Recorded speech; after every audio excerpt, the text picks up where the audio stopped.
जर नवरा हौशी असेल तर बाकी कोणाची गरजच पडत नाही. सो हे एव्हरीवन, तर मी पूर्ण किचन आवरून घेतलं कारण की 2-3 दिवसापासून कंटिन्यू धावपळ होती बिकॉज ऑफ सम रिझन.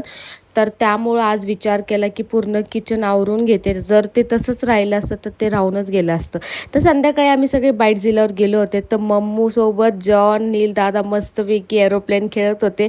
ते देखील लहानच बनतात मम्मूसोबत. जॉन तर एवढे लहान बनतात ना की त्यांना समजत पण नाही की मी तिचे डॅडी आहे का कोण आहे.